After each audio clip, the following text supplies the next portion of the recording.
Hi dears, welcome back. പുതിയൊരു ക്ലാസ്സിലേക്ക് എല്ലാവർക്കും സ്വാഗതം. Second theorem of welfare economics എന്ന ടോപ്പിക്കാണ് ഇന്ന് നമ്മൾ എടുക്കാനായിട്ട് പോകുന്നത്. Second theorem of welfare economics. First theorem of welfare economics competitive മാർക്കറ്റിലെ എഫിഷ്യൻ്റായ അലോക്കേഷൻസ് എല്ലാം തന്നെ എൻഷുർ ചെയ്തിട്ടുണ്ട്. എന്നാൽ there is no guarantee these allocation will achieve any sort of fair distribution welfare among the individuals. എന്നാൽ എല്ലാ ഇൻഡിവിജ്വൽസിൻ്റെ ഇടയിലും ഫെയർ ആയിട്ട് അവിടെ വെൽഫെയർ ഡിസ്ട്രിബ്യൂട്ട് ചെയ്യാൻ സാധിച്ചു എന്ന് പറയാനാവില്ല. AK Sen ആണ് ഇതിനെക്കുറിച്ച് പോയിൻ്റ് ഔട്ട് ചെയ്ത് പറയുന്നത്. AK Sen എന്ന് പറയുന്ന എക്കണോമിസ്റ്റ് ആണ് ഇത്തരത്തിലുള്ള അലോക്കേഷൻസിനെ കുറിച്ച് പറയുന്നത്. And allocation of resources may be Pareto efficient. Allocation of resource Pareto efficient ആവണമെങ്കിൽ when some peoples are rolling in luxury, അവിടെ കുറേ പേര് അവിടെ ലക്ഷറീസ് ആയി ജീവിക്കുന്നു. And the others are near starvation, മറ്റു പലരും അവിടെ സ്റ്റാർവേഷൻ പട്ടിണിയിലോ ദാരിദ്ര്യത്തിലോ ആണ്. As long as the starvers cannot be made better off, അതായത് സ്റ്റാർവേഴ്സ് ആയ ആൾക്കാരെ നമുക്ക് ബെറ്റർ ഓഫ് ആക്കാൻ സാധിക്കാത്തടത്തോളം, അതായത് റിച്ചിൻ്റെ പ്ലഷേഴ്സ് കട്ട് ചെയ്തുകൊണ്ട് സ്റ്റാർവേഴ്സിന് ബെറ്റർ കണ്ടീഷനിലേക്ക് എത്തിക്കാൻ സാധിച്ചിട്ടില്ല എങ്കിൽ പാരിറ്റി ഒപ്റ്റിമൽ കണ്ടീഷൻ അവിടെ എന്ത് ചെയ്യില്ല, പോസിബിൾ ആവില്ല എന്നാണ് AK Sen പറയുന്നത്. അതായത് ലക്ഷൂറിയസ് ലൈഫ് നയിക്കുന്ന ആൾക്കാരും ഉണ്ട്, അതുപോലെ സ്റ്റാർവേഴ്സിന് അല്ലെങ്കിൽ പട്ടിണിയിലുള്ള ആൾക്കാരും ഉണ്ട്, പോവർട്ടിയിലുള്ള ആൾക്കാരുണ്ട്. അപ്പോൾ അവരിനെ പോവർട്ടിയിലുള്ള ആൾക്കാരെ അതിന്ന് എന്ത് ചെയ്യണം, ഓവർകം ചെയ്യാനായിട്ട് അവർക്ക് വേണ്ട ഒരു ഹെൽപ്പ് പ്രൊവൈഡ് ചെയ്യണം. അത് പ്രൊവൈഡ് ചെയ്യാൻ പറ്റാത്തത്തോളം കാലം പാരിറ്റി ഒപ്റ്റിമൽ കണ്ടീഷൻ സാറ്റിസ്ഫൈഡ് അല്ല. Then exchange of an economy. എക്കോണമിയിൽ എങ്ങനെയാണ് എക്സ്ചേഞ്ച് പോസിബിൾ ആവുക എന്നാണ് പറയുന്നത്. To study distribution it's a simplest setting assume there are only 2 people in society. അതായത് ഇവിടെ ഡിസ്ട്രിബ്യൂഷനെ മനസ്സിലാക്കാനായിട്ട് ഇവിടെ 2 പീപ്പിൾസ് ആണ് ഉള്ളതെന്നാണ് സിംപ്ലി പറയുന്നത്. അതായത് 2 ആൾക്കാരാണ് ഈ സൊസൈറ്റിയിലുള്ള, 2 പേരാണ്. ഒന്ന് സ്മിത്തും മറ്റൊന്ന് ജോൺസാണ്. സ്മിത്തും ജോൺസിനും അവിടെ അവൈലബിൾ ആയിട്ടുള്ളത് 2 ഗുഡ്സിൻ്റെ ക്വാണ്ടിറ്റീസാണ്, 2 ഗുഡ്സാണ്, എക്സ് ആൻഡ് വൈ ആണ്. ഈ എക്സിൻ്റെയും വൈൻ്റെയും ഫിക്സഡ് ആയ സപ്ലൈ ഈ 2 സ്മിത്തിൻ്റെയും ജോൺസിൻ്റെയും ഇടയിൽ എന്ത് ചെയ്തിരുന്നു, ഈക്വലി ആയിട്ട് ഡിസ്ട്രിബ്യൂട്ട് ചെയ്തിരിക്കുന്നു. അതായത് ഈ എക്കോണമിയിൽ 2 പീപ്പിളേ ഉള്ളൂ, അല്ലെങ്കിൽ 2 ഇൻഡിവിജ്വൽ ആണുള്ളത്. ഒന്ന് സ്മിത്തും അനദർ വൺ ജോൺസ് ആണ്.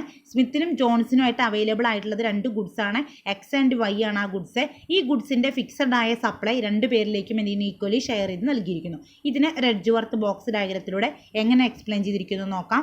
എഡ്ജ്വർത്ത് ബോക്സ് ഡയഗ്രത്തിനകത്ത് കാണുന്ന ഡയമെൻഷൻസിലെ total quantity of goods available ആണ്. അതായത് സ്മിത്തിനും ജോൺസിനും പ്രൊവൈഡ് ചെയ്യാനുള്ള എക്സ് എന്ന ഗുഡിൻ്റെയും വൈ എന്ന ഗുഡ്സിൻ്റെയും ടോട്ടൽ ക്വാണ്ടിറ്റീസ് ആണ് ഈ എഡ്ജ്വർത്ത് ബോക്സിലൂടെ ഷോ ചെയ്തിരിക്കുന്നത്.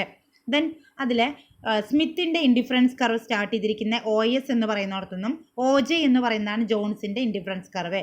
ഈ OJയും OSഉം അതായത് രണ്ടും എന്താ, ഡിഫറൻ്റ് ആയ 2 ആൾക്കാരുടെയും ഇൻഡിഫറൻസ് കർവുകളാണ്.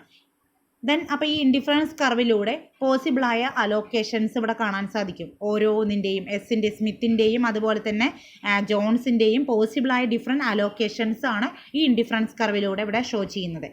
ദെൻ എങ്ങനെയാണ് ഇനി ഇവിടെ മ്യൂച്വലി ബെനഫിഷ്യൽ ട്രാൻസാക്ഷൻസ് നടക്കുന്നത് നോക്കാം.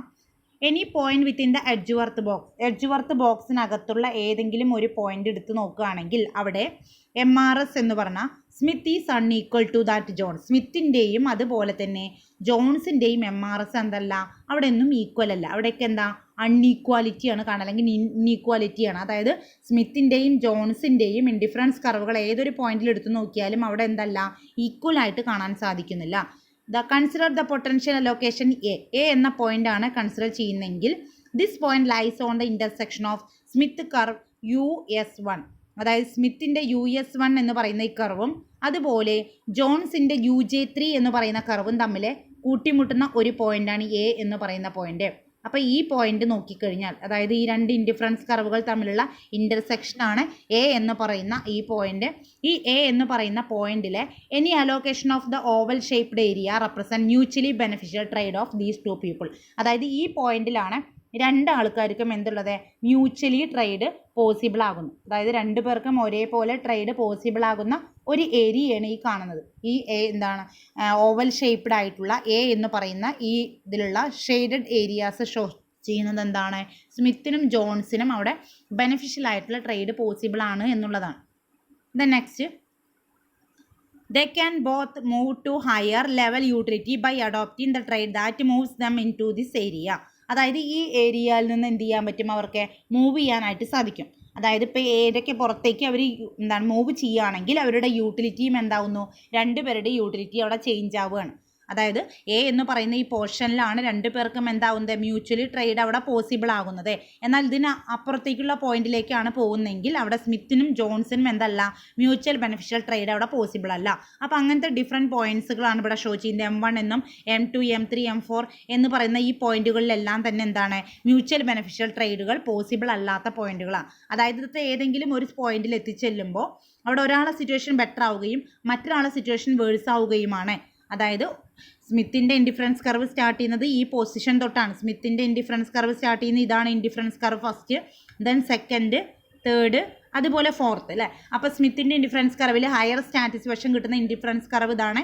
ഏറ്റവും താഴെ കിടക്കുന്നത് ലോവൽ സാറ്റിസ്ഫാക്ഷനാണ്, ലോവറാണ് അല്ലേ. അതേപോലെ ജോൺസിൻ്റെ കേസ് എടുക്കുകയാണെങ്കിൽ ജോൺസിൻ്റെ ഫസ്റ്റ് ഇൻഡിഫറൻസ് കർവ് ഇതാണ്, then second one, third one, fourth one. അപ്പോൾ ജോൺസിന് ഹയസ്റ്റ് ലെവൽ സാറ്റിസ്ഫാക്ഷൻ കിട്ടുന്ന കർവ് ഏതാ, ഈ കാണുന്ന കർവാണ്. അപ്പോൾ നമുക്ക് പറയാൻ പറ്റും ഈ പോയിന്റിൽ ഏതെങ്കിലും ഒരു പോയിന്റിലേക്ക് മൂവ് ചെയ്യുന്ന സമയത്ത് M1 ആയിക്കോട്ടെ, M2 ആയിക്കോട്ടെ, M3 ആയിക്കോട്ടെ, M4 ഇന്നത്തെ ഏത് പോയിന്റിലേക്ക് മൂവ് ചെയ്യുകയാണെങ്കിലും ഒരാളെ കണ്ടീഷൻ ബെറ്റർ ആവുകയും, അതായത് ഒരാൾക്ക് അവിടെ എന്താ സാറ്റിസ്ഫാക്ഷൻ ഹൈ ആവുന്നു. അതായത് M1 എന്ന് പറയുന്ന പോസ്റ്റ് എന്താണെന്ന് പറയാം, ജോൺസിന് സാറ്റിസ്ഫൈഡ് ആണ്, പക്ഷേ സ്മിത്തിന് എന്താ അത് ലോവർ ലെവൽ സാറ്റിസ്ഫാക്ഷൻ ആണ് അല്ലേ. അതുപോലെ നെക്സ്റ്റ് ഈ പോയിന്റ് എടുത്തു കഴിഞ്ഞാൽ, അതായത് US4 എന്ന് പറഞ്ഞ പോയിന്റ് എടുത്തു കഴിഞ്ഞാൽ സ്മിത്തിന് ഹൈ ലെവൽ ഓഫ് സാറ്റിസ്ഫാക്ഷൻ ആണ്, എന്നാൽ ജോൺസിനെ സംബന്ധിച്ച് എന്താ, അത് ഏറ്റവും ബേസ് ആയ സാറ്റിസ്ഫാക്ഷൻ ലെവലാണ് അല്ലേ. അപ്പോൾ ഒരാളെ കണ്ടീഷനോടെ ബെറ്റർ ആവുകയും മറ്റൊരാളെ കണ്ടീഷൻ എന്താവുകയാണ്, അവിടെ വേഴ്സ് ആവുകയും ചെയ്യാൻ പറ്റുള്ള ഏത് പോയിന്റ് എടുത്തു കഴിഞ്ഞാൽ. അപ്പോൾ അതുകൊണ്ട് തന്നെ അവിടെ നിന്ന് എന്തല്ല, പാരിറ്റോൻ്റെ എന്താണ് കണ്ടീഷൻ പോസിബിൾ ആണ് നമുക്ക് പറയാൻ പറ്റില്ല. അതായത് എല്ലായിടത്തും എന്താ, മ്യൂച്വലി ബെനിഫിഷ്യൽ ട്രേഡ് നടക്കുന്ന സമയത്ത്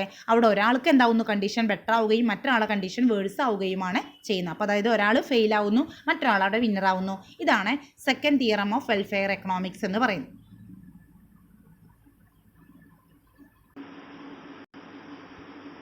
നെക്സ്റ്റ് ആണ് കോൺട്രാക്റ്റ് കർവ്.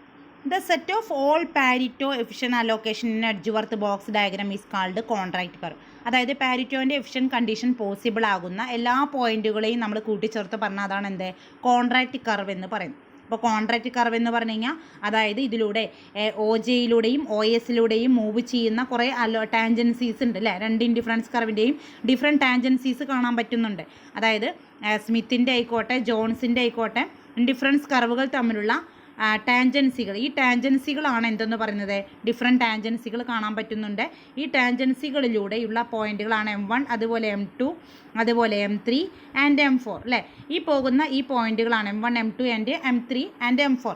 ഇതെല്ലാം തന്നെ കൂട്ടി പറയുന്നതാണ് എന്ത്, കോൺട്രാക്റ്റ് കർവ് എന്ന് പറയും. ഇതിൻ്റെ സെറ്റാണ് എന്ത്, contract curve. Point of the contract curves are inefficient. A അല്ലെങ്കിൽ ബി എന്ന് പറയുന്ന ഈ പോയിന്റുകൾ നോക്കുകയാണെങ്കിൽ, എ ഓർ ബി, ഈ രണ്ട് പോയിന്റുകൾ നോക്കുകയാണെങ്കിൽ ഈ രണ്ട് പോയിന്റിലുള്ള കോൺട്രാക്റ്റ് കർവും എന്താണ്, ഇൻഎഫിഷ്യൻ്റ് ആണ്. അതായത് എ എന്ന് പറയുന്ന പോയിന്റ് അതുപോലെ ബി എന്ന് പറയുന്ന പോയിന്റ് നോക്കിക്കഴിഞ്ഞാൽ എയിലും അല്ലെങ്കിൽ ബിയിലും ഈ രണ്ട് പോയിന്റുകളും എന്താണ്, അത് എന്താ അത്ര എഫിഷ്യൻ്റ് ആണെന്ന് പറയാൻ പറ്റില്ല, ഇൻഎഫിഷ്യൻ്റ് ആയ പോയിന്റാണ്. കാരണം എന്താണ് അങ്ങനെ പറയാനുള്ള കാരണം, ഇവിടെ മ്യൂച്വൽ ട്രേഡുകൾ എന്താണ്, പോസിബിൾ ആയിട്ട് നടക്കുന്നതാണ്. മ്യൂച്വലി ട്രേഡുകൾ എന്താവുന്നു അവിടെ പോസിബിളാണ്. അതുകൊണ്ട് തന്നെ എന്താണ്, ഈ മൂവ്മെൻറ്റിലൂടെ അതായത് OSയിലൂടെയും OJയിലൂടെയും മൂവ് ചെയ്യുന്ന M തൊട്ട് M2 വരെയുള്ള, M പോലെ M2 വരെയുള്ള പോയിന്റുകളെല്ലാം തന്നെ എന്താണ്, M തൊട്ടിട്ട് അതുപോലെ M2 ഇങ്ങനെ പോകുന്ന ഈ പോയിന്റുകൾ ഇവിടെ തൊട്ടിട്ട് ഇതുവരെ M തൊട്ടിട്ട് M2 തൊട്ടിട്ട് B വരെ നോക്കുകയാണെങ്കിൽ ഈ പോയിന്റ് എന്താണെന്ന് പറയാൻ പറ്റില്ല നമുക്ക്. അത് കൂടുതലും അവിടെ പോസിബിൾ ആയിട്ടുള്ള അല്ലെങ്കിൽ മ്യൂച്വൽ ബെനിഫിഷ്യൽ ട്രേഡ് പോസിബിൾ ആണെന്ന് പറയാൻ പറ്റില്ല. അതാണ് ഈ കൊടുത്തിരിക്കുന്നത്. Even move along the contract curve same from M1 to M2 cannot represent A mutual trade. M1 നിന്ന് M2ലേക്ക് പോവുകയാണെങ്കിൽ അവിടെ എന്തല്ല, അവിടെ മ്യൂച്വൽ ബെനിഫിഷ്യൽ ട്രേഡ് പോസിബിൾ അല്ല. കാരണം ഒരാൾ അവിടെ വിന്നർ ആവുന്നു, മറ്റൊരാൾ അവിടെ ലൂസർ ആവുന്നു. ഇതാണ് കോൺട്രാക്റ്റ് കർവ്. അപ്പോൾ കോൺട്രാക്റ്റ് കർവ് എന്ന് പറഞ്ഞു കഴിഞ്ഞാൽ പാരിറ്റോൻ്റെ എഫിഷ്യൻ അലോക്കേഷൻസിനെ ഷോ ചെയ്യുന്ന എഡ്ജ്വർത്ത് ബോക്സ് ഡയഗ്രത്തെയാണ് നമ്മൾ എന്ത് പറയുന്നത്, അതിലൂടെ വരച്ചിരിക്കുന്ന കർവാണ് കോൺട്രാക്റ്റ് കർവ്. അതായത് M1 നിന്ന് M2ലേക്ക് പോകുന്ന ഈ മൂവ്മെൻറ്റ് എന്താണെന്ന് പറയാൻ പറ്റില്ല, അത് പാരിറ്റോൻ്റെ കണ്ടീഷൻ പോസിബിൾ ആക്കുമെന്ന് പറയാൻ പറ്റില്ല. കാരണം ബാക്കിയുള്ള പോയിന്റ്സിലൊക്കെ നോക്കുകയാണെങ്കിൽ ഈ രണ്ട് പോയിന്റുകൾ നോക്കിയാൽ ബാക്കിയുള്ള ഏത് പോയിന്റിൽ അങ്ങനെ നോക്കുകയാണെങ്കിലും എന്താ, ഒരാൾക്ക് അവിടെ ബെറ്റർ ആവുന്നു, മറ്റൊരാളുടെ കണ്ടീഷൻ അവിടെ വേഴ്സ് ആവുകയാണ്. അതായത് ഒരാളുടെ ഇൻഡിഫറൻസ് കർവ് അവിടെ ഹൈ ലെവലിലാണ്, മറ്റൊരാളുടെ ഇൻഡിഫറൻസ് കർവ് എന്താ അവിടെ ലോ ലെവലിലാണ് അല്ലേ. അപ്പോൾ അതുകൊണ്ട് തന്നെ ഒരാൾക്ക് ബെസ്റ്റ് സാറ്റിസ്ഫാക്ഷനും മറ്റൊരാൾക്ക് എന്താ വേഴ്സ് സാറ്റിസ്ഫാക്ഷനുമാണ് കിട്ടുന്നത്. അതുകൊണ്ട് ഇതൊന്നും എന്തല്ല ഇവിടെ മ്യൂച്വലി ബെനിഫിഷ്യൽ ആണെന്ന് അല്ലെങ്കിൽ പാരിറ്റോ കണ്ടീഷൻ എഫിഷ്യൻ്റ് ആവുന്നു എന്നും പറയാനായിട്ട് സാധ്യമല്ല.